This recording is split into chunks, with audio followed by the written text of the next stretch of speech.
If you are now ready to hear the message, just type Amen. Shout out kay Herbelina Grifalda at kay Fe Jose.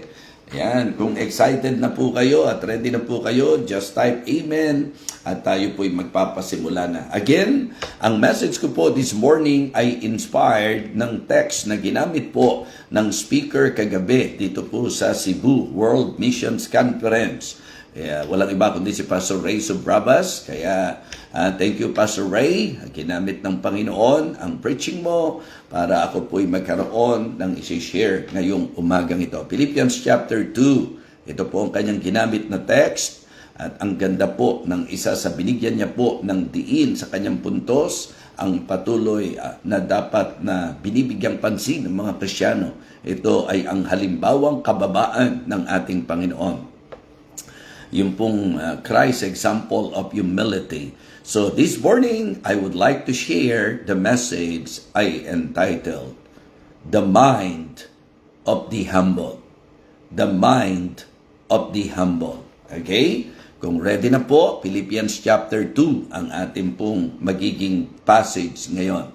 Philippians chapter 2, ito po ang ating bibigyang pansin para sa mensaheng pinamagatang The Mind of the Humble. Ang kaisipan ng mapagpakumbaba. Yes, it is very important to learn this very nice topic sapagkat ito po ang kinakailangan upang tayo po'y itaas ng Panginoon at pagpalain ng Panginoon.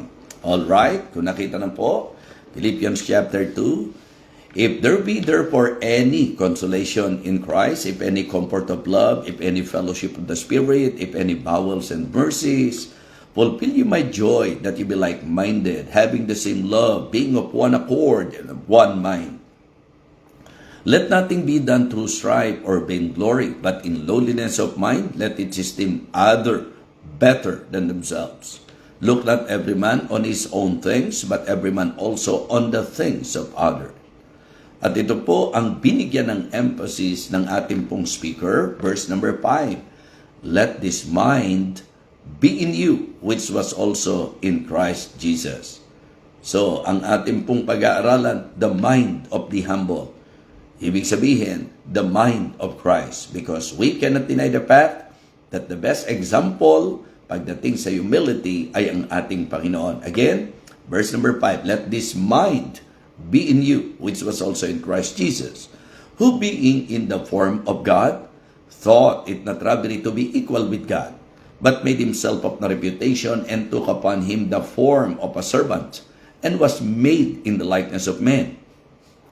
And being found in fashion as a man, he humbled himself, and became obedient unto death, even the death of the cross.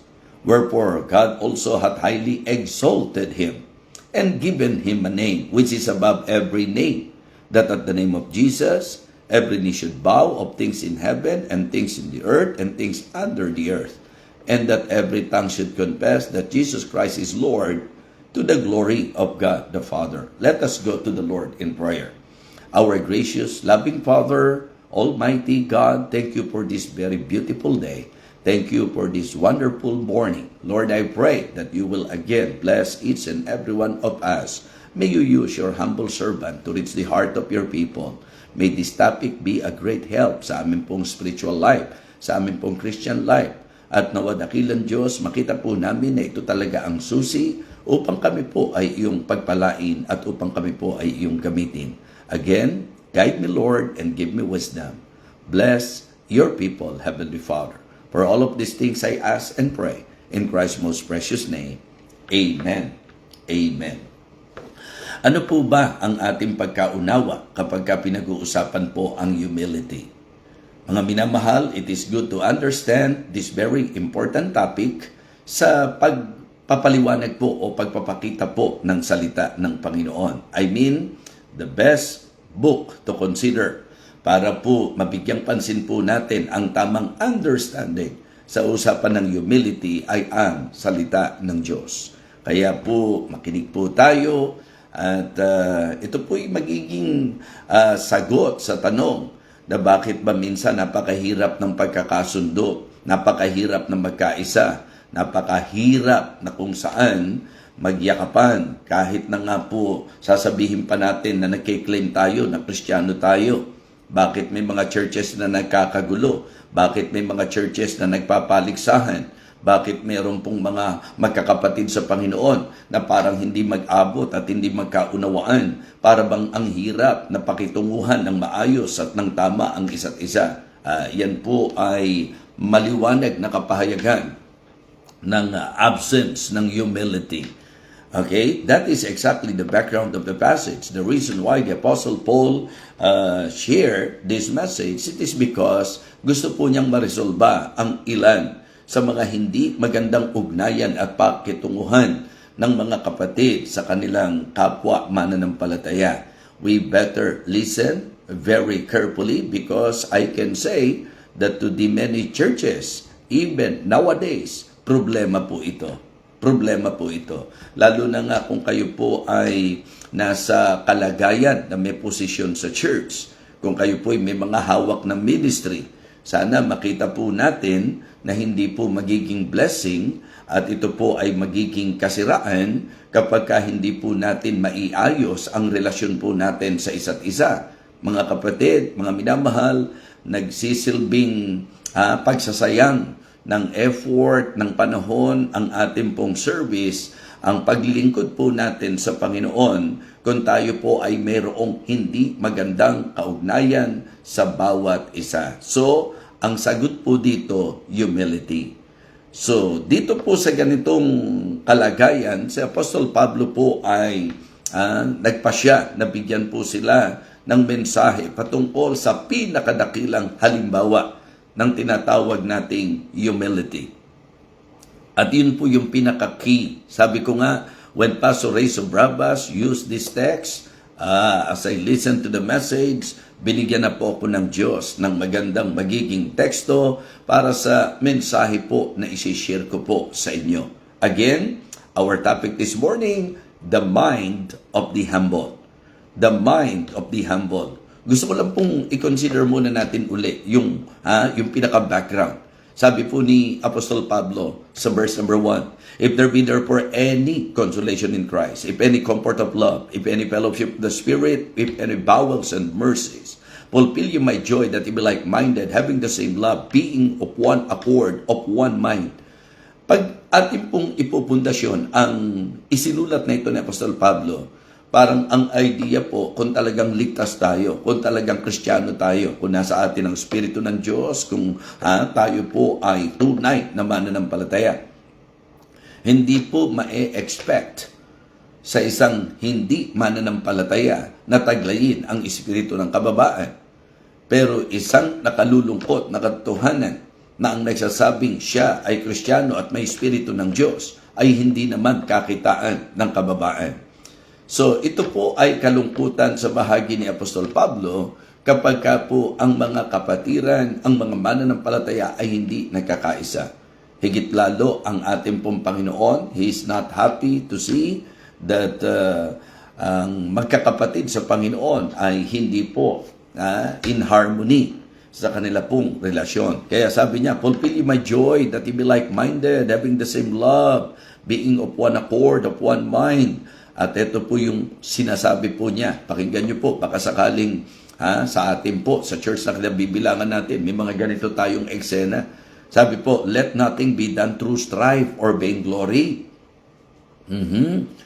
Huwag daw pong gawin ang lahat sa pagkakanya-kanya, pag-aaway-away o para sa mga pangsariling kapakanan. But in lowliness of mind, let it esteem other better than themselves. Subukan niyo po na mag-evaluate. Kadalasang problema sa church ay ang hindi po pagkakaroon ng mababang kalooban. Ang conflict po, yan po ay common. Yan po ay napaka-posibleng mangyari.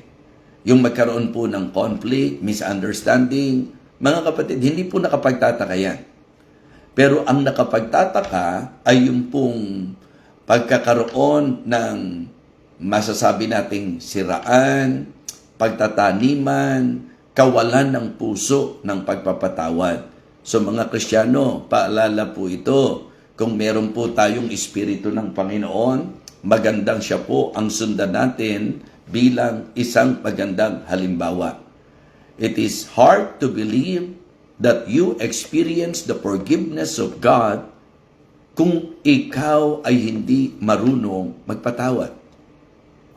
Parang mahirap pong maunawaan at mahirap pong tanggapin na taglay ng mga miyembro ang Espiritu ng Panginoon kung lagi na lang pong merong pagsisiraan, merong pagkakanya-kanya, at wala pong puso ng pakikipagkaisa. So, we better listen to this message and try to examine ourselves. Hindi po ang kapatid mo, hindi po ang kapwa mo mananampalataya, kundi ang sarili po natin. Suriin po natin. So, ginamit po ni Apostol Pablo ang ating Panginoong Jesus bilang pinakahalimbawa. Okay? Parang ang gusto niyang sabihin, ang solusyon sa mga away-away, ang solusyon sa hindi pagkakasundo, ang solusyon sa pagkakampi-kampi at pagkakanya-kanya ay ang pagkakaroon ng mababang kaisipan o mababang kalooban. Kaya mga kapatid, in that line of thought, sinabi po ni Apostol Pablo ito, dyan sa ganyang klase po ng kaisipan, na ang sabi niya, hindi dapat ginagawa ang mga bagay ng mayroon pong espiritu ng pagkakagalit at pagkamamataas. Hindi po. Ang sabi niya, verse number 5, let this mind be in you, which was also in Christ Jesus.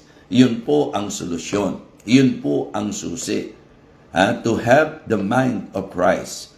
Yung magkaroon ng Christ-like mind. Yun po ang pinakatema kasi ng mission dito, Christ-like in mission. So, to have a Christ-like mind. So, kaya sabi ko, the mind of Christ, the mind of the humble. Ano po ba ang makikita natin sa pinakitang halimbawa ng Panginoon? Nasabi ko nga po, kung makikinig tayo at uunawain nating mabuti, kaya magulo sa church natin, kaya po meron pong mga kanya-kanyang sabihin nating kampo o kakampi, meron pong pagmamaataasan, meron pong pagsisiraan at hindi pagkakaunawaan at nananatili sa hindi patawaran, ang dahilan po mataas at matayo na isipan at kalooban. Kaya ang sabi po ni Apostol Pablo, in solving the problem of sabihin nating envying, strife, or paligsahan, ang key is to have the mind of Christ, to have the mind of the humble. Ang tanong ko ngayon, sa papaanong paraan na i-present ni Apostol Pablo ang kapakumbabaan using our Lord Jesus Christ as an example? Well, ito po ang magandang ating talakayin at maging honest po tayo ngayong umaga kung talagang ito bang mga kapahayagang ito ay makikita sa buhay po natin. So, importante po ang aking po mga tatalakayin ngayon. Again, verses 5 to 7. Let this mind be in you, which was also in Christ Jesus, who being in the form of God, thought it not robbery to be equal with God, but made himself of no reputation. Mga kapatid, but made himself of no reputation. So, I believe you will all agree with me na ang tunay na humble, ang isa sa makikita natin sa kanya ay ang selflessness. Diba? The mind of the humble. He is selfless. Hindi kailanman po pwedeng sabihin humble ang isang tao kahit sabihin pa na siya'y Kristiyano kung siya'y punong-puno ng kanyang sarili. Dito po ang halimbawa ng Panginoon. Ang sabi, siya bagamat nasa anyo ng Diyos, who being in the form of God, thought it not robbery to be equal with God, but made himself of no reputation. Isinaisang tabi ang kanyang sarili. Siya bagamat Diyos, kaya nga nakakalungkot makakita ng mga Kristiyano, mabigyan lang ng isang posisyon sa ministeryo ng Panginoon. Ako po, pumapailang lang na po kaagad. Diba? Nagmamapuri na, nagpapalalo na. Bakit? ang ipinapangahas po ay ang posisyon. Maling-mali po. Ang humility po na ipinakita ng Panginoon, bagamat siya'y Diyos, hinubad ang luwalhati ng isang Diyos. Hindi inaring dapat panangnan ang pagkapantay niya sa Diyos. Kaya po yung mga attitude na ako leader dito, ako ang inilagay dito, ako ang, di ba? Yung punong-puno ng ako, yan po'y kapahayagan ng kapalaluan. Sapagkat sa totoo lang, ang isang totoong humble, wala ang kanyang sarili.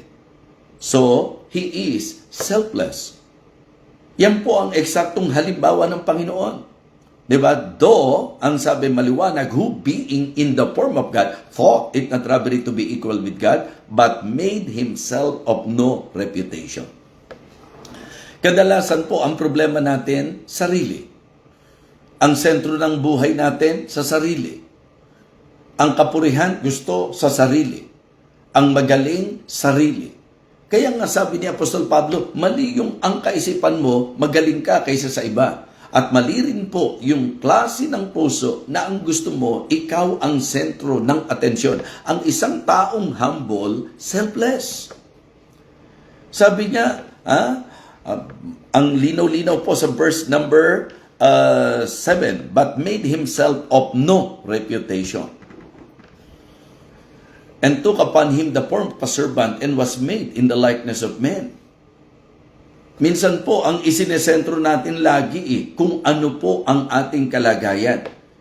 Alam nyo, as I evaluate, it is healthy and helpful sa church na ang mga miyembro, ang mga mananampalataya, the more na binibigyan mo ng posisyon, the more na binibigyan mo ng ministry, the more na binibigyan mo ng pagkakataon na makapag-serve sa Panginoon, the more na kinikilala ang biyaya ng Panginoon. So, yun ang tama. Yun ang tamang kaisipan.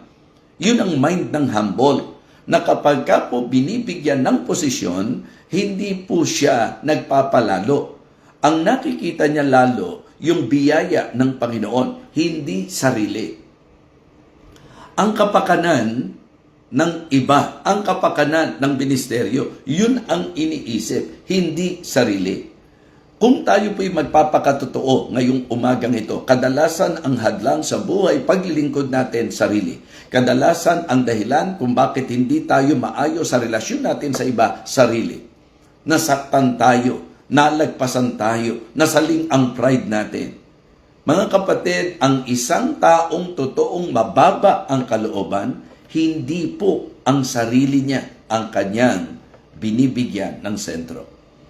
So it is good to imitate the example of our Lord Jesus Christ. Again, paulit-ulit po yan. Ang sabi po, let this mind be in you, which was also in Christ Jesus. So yung sinasabi ko pong mind of the humble, ito po yung kaisipan ng Panginoon na dapat maging kaisipan natin. And if you are saying na talagang ang humility ang kailangan, ang isa sa matutunan natin ay ang maging selfless.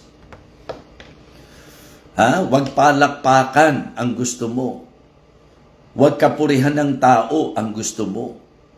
Huwag yun talagang pansarili ang sentro mo. Ang tunay na mababang kalooban ni hindi nga po naghahanap ng kapalit sa kung anuman ang kanyang ginagawa. Diba? Meron pong mga naapektuhan, hindi man lang ako napuri, hindi man lang pinanggit ang pangalan ko. Diba sarili po yan? Yun po, mga kapatid, hindi ako na-appreciate. Bilang typical na tao, napakasakit naman talaga na ikaw ay nadidisregard, diba? Pero ang Panginoon, willingly, mga kapatid. Diba? So kaya kung sasabihin natin, Pastor, alangan namang ako ang leader, ako pa ang... yun nga leader nga po tayo, kaya dapat ikaw ang nagli-lead sa tamang dapat ginagawa. Hindi po nagiging mahusay ang leader dahil hindi siya nagkakamali. Ang leader po lalong magaling kapag po siya nagkakamali at marunong siyang umamin sa kanyang pagkakamali. Di po ba? Ang leader po na magaling, hindi yung ang hinahanap niya, yung lahat ng gagawin sa kanya. Yun po, mga kapatid. Kaya nga sa usaping pastor, ang takbo dapat ng puso ng pastor is to minister and to serve. Hindi po yung siya ay paglingkuran, di ba? So that is not the mind of the humble. That is not the mind of Christ. Siya po'y naparito para pagministeryohan. Siya po'y nandirito, mga kapatid, upang maglingkod. So, it is very important for all believers to realize and understand na ang true essence of humility is selflessness. Di ba? The true essence of humility is selflessness. So, eto, eksakto to ho, ha? Habang akin pong pinagbubulayan, sapagkat habang nagpipreach si Pastor, nagbigay siya ng pansin sa isang puntos po niya about humility, at doon na nga po inilagay ng Panginoon sa heart ko. Kaya sabi ko, mukhang magaang to sapagkat kagabi pa lang, meron na pong message na malinaw na ibinibigay ang Panginoon sa akin. At ito nga po yung kaisipan ng isang taong mapagpakumbaba. Okay? Mga kapatid, the mind of the humble, number one, he is selfless. Is selfless. Hindi puno ng sarili. Hindi nakasentro sa sarili. Okay? Hindi nakayakap sa sarili. Ang totoong humble, selfless. Okay? Kapurihan ng Panginoon ang kanyang sentro. Kapakanan ng iba ang kanyang iniisip, mga kapatid. Hindi po pang sarili lagi. So, pangalawa po na magandang bigyan pansin natin. So, una, siya po ay selfless. Yan po ang kaisipan ng humble. Mababa. So, pangalawa po, servanthood.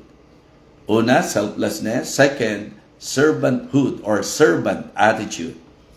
Ang sabi po, let this mind be in you which was also in Christ Jesus, who being in the form of God, thought it not robbery to be equal with God, but made himself of no reputation. Yun po yung selflessness. Ito na po.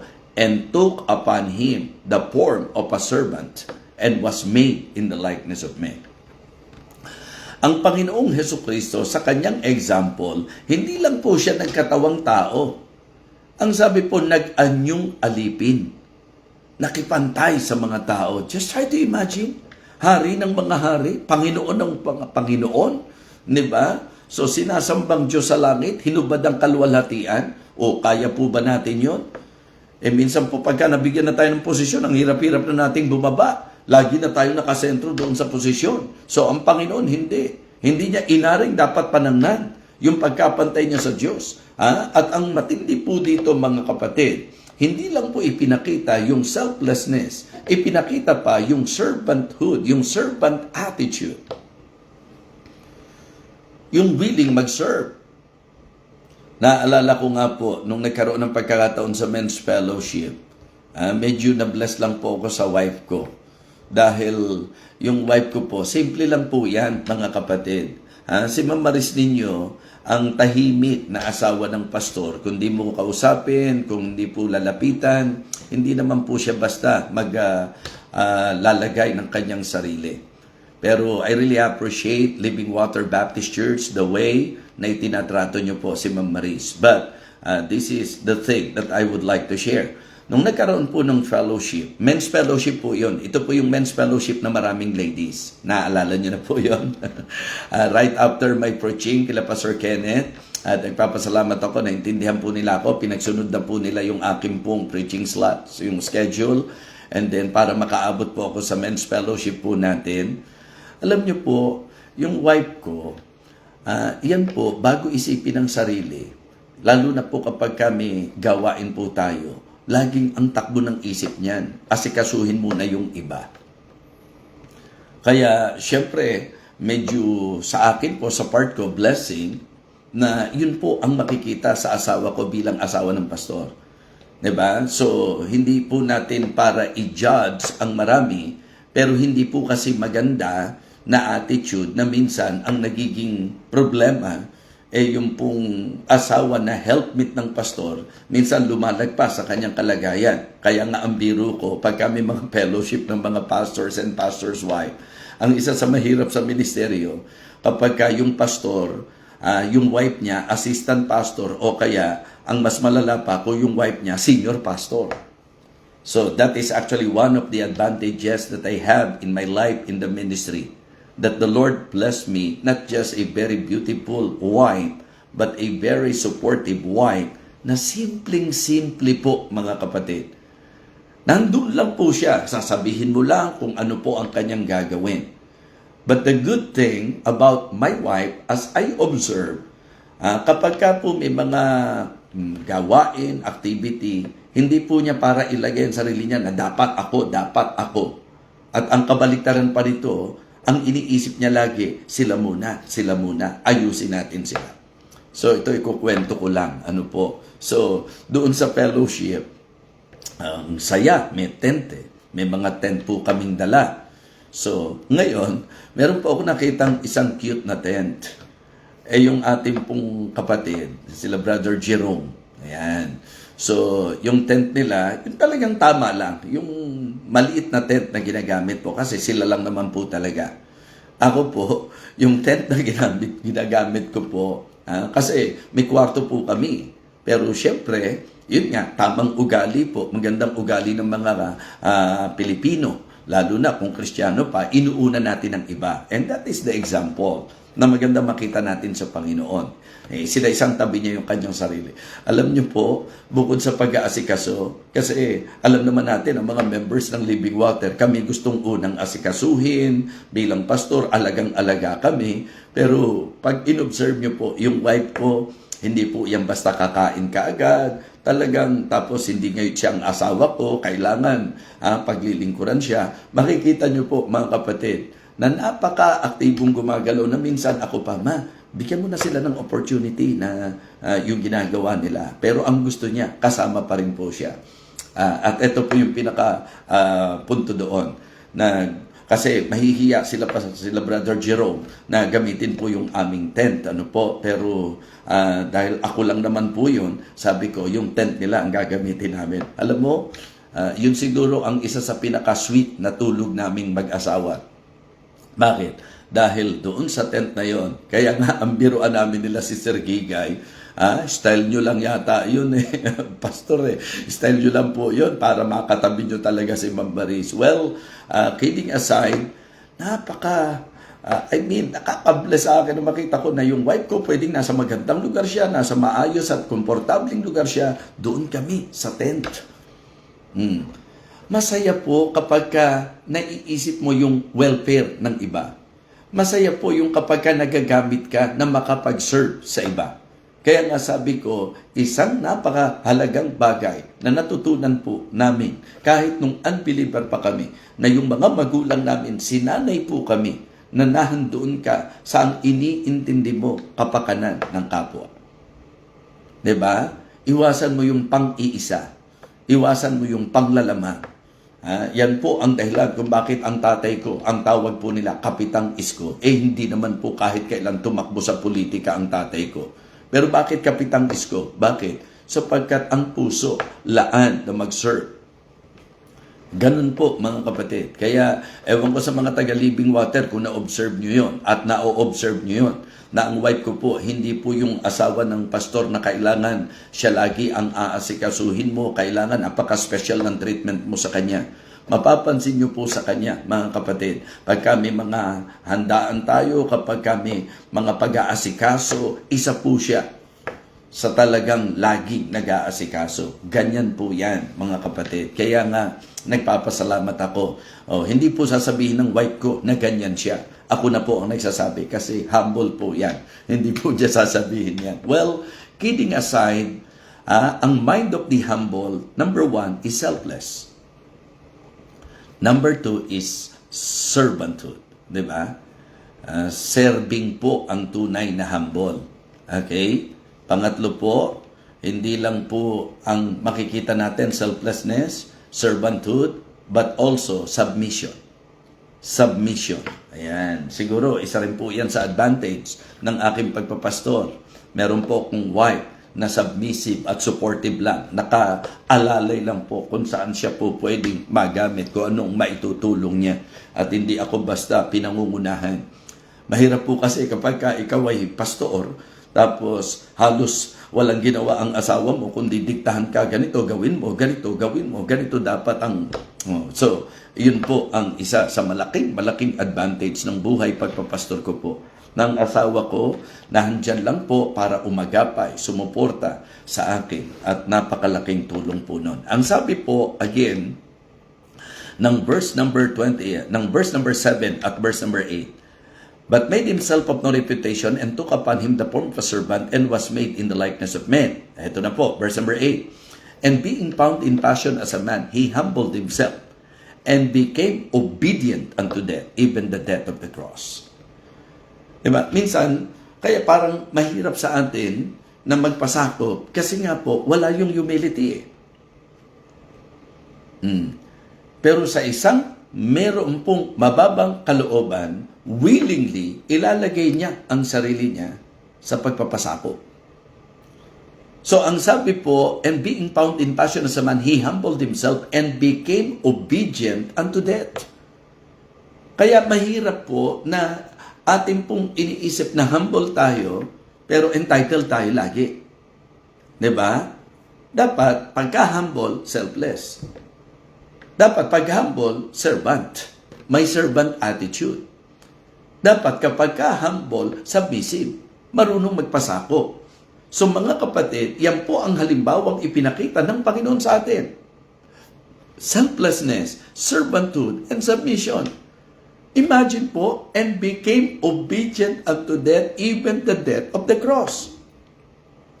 Madaling sumunod sa mga komportabling kalagayan. Pero mga kapatid, kung ito'y mga mahulugan ng buhay, mahirap sumunod.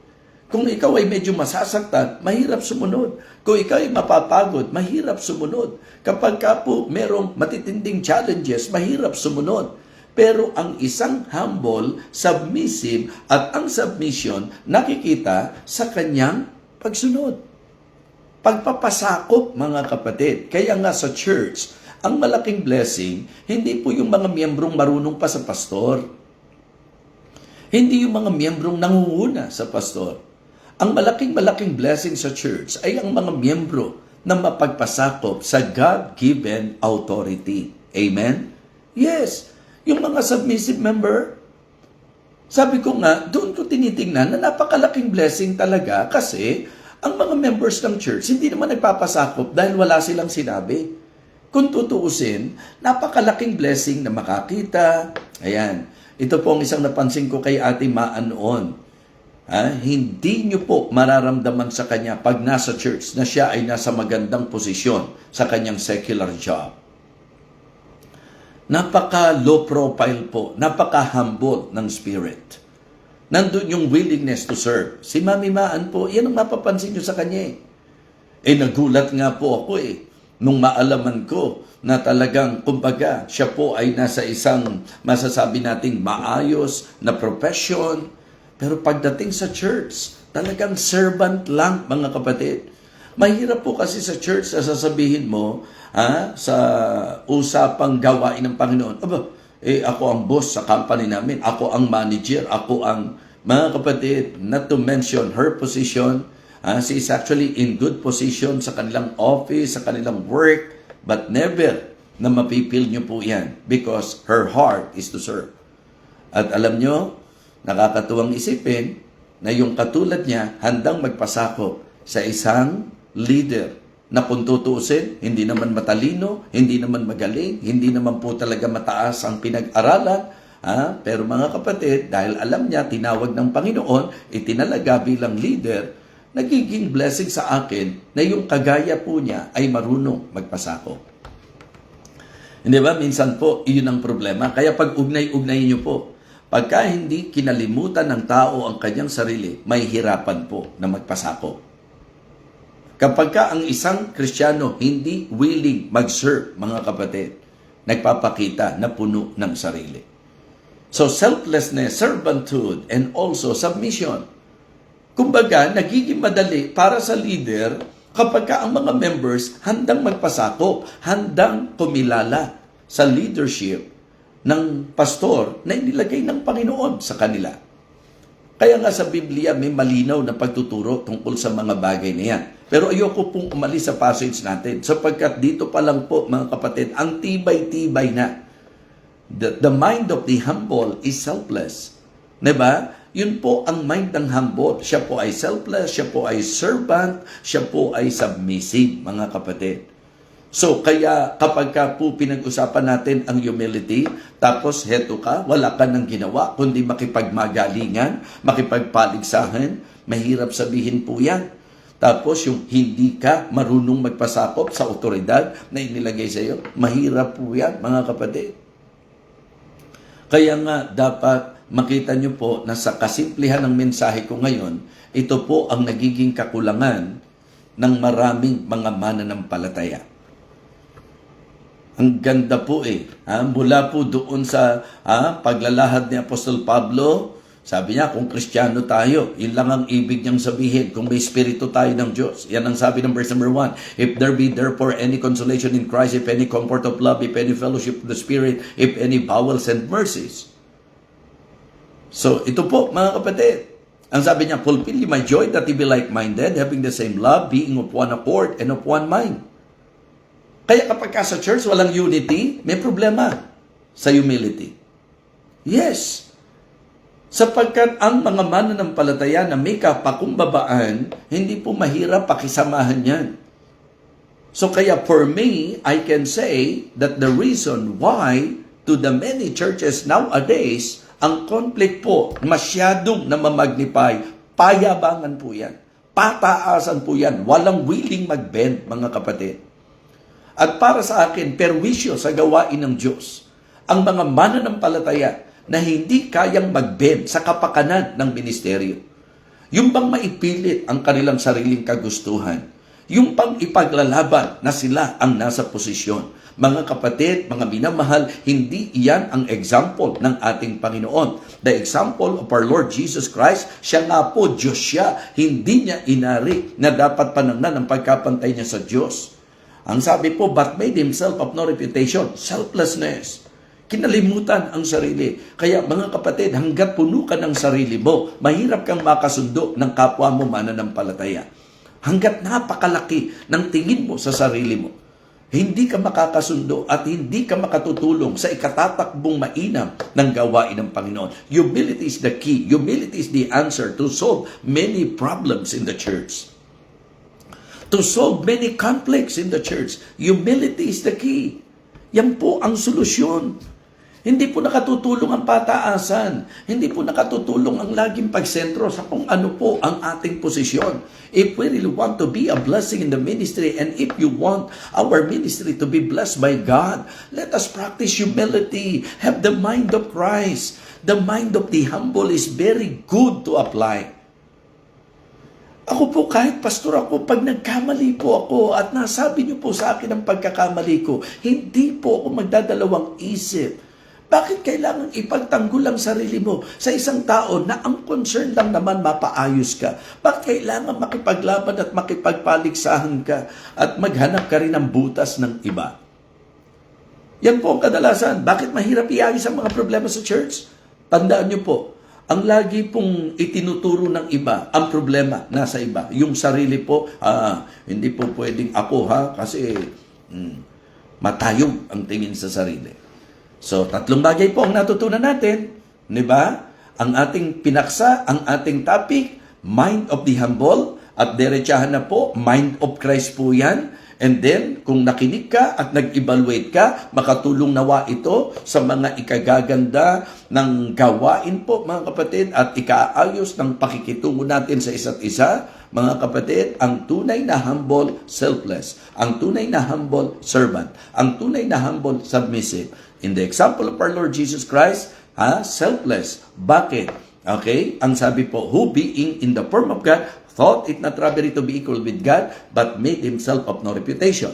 Servant, and took upon him the form of a servant. Submissive, mga kapatid, submission. Submissive po ang tunay na humble. Ang sabi po, mga kapatid, and being found in passion as a man, he humbled himself and became obedient unto death, even the death of the cross. Mga kapatid, what a lesson. What a reminder. We need this reminder, I believe. Kaya po, mga kapatid, mahalaga po na magkaroon tayo ng kaisipan ng mababa kalooban, ng mapagpakumbaba. So, have the mind of Christ, mga kapatid. Consider the example of our Lord Jesus Christ. Mga kapatid, Pakitype nyo nga po, ano po ang manifestation ng kaisipan ng taong mapagpakumbaba? 3 bagay po ang tinalakay natin. Huwag niyong kakalimutan yan. 'Di ba? Selflessness, servanthood, and submission. Yan ang makikita nating kapahayagan ng kapakumbabaan ng mga tunay na humble. So let us pray. Gracious loving Father, thank you so much for blessing us this morning through Thy Word. Thank you for your guidance. Thank you even for the wisdom na ibinigay mo po sa iyo pong manggagawa upang may pangaral po sa bawat isa po sa amin. I pray, O Father, that you will continue to develop a humble heart and humble spirit sa bawat isa po sa amin. Nawa, nagpasako po kami sa authority ng iyong salita at naway natuto po kami sa araling ito. Muli po, Panginoon, maraming salamat po. Ikaw po ang tumulong sa mga gawaing aming kinabibilangan, sa mga local churches namin, Panginoon. May we be a blessing to our local church and even to the leader of our church. Bless us, O Lord, we pray. In Christ's most precious name, Amen. Amen. So, praise the Lord. So, na-bless po ba kayo? Na-remind po ba kayo? Na-rebuke po ba tayo ng salita ng Panginoon? So, naniniwala po ako na malaking tulong po itong ating pong tinalakay. Kaya nawa, ito po ay ating mabigyan ng pansin.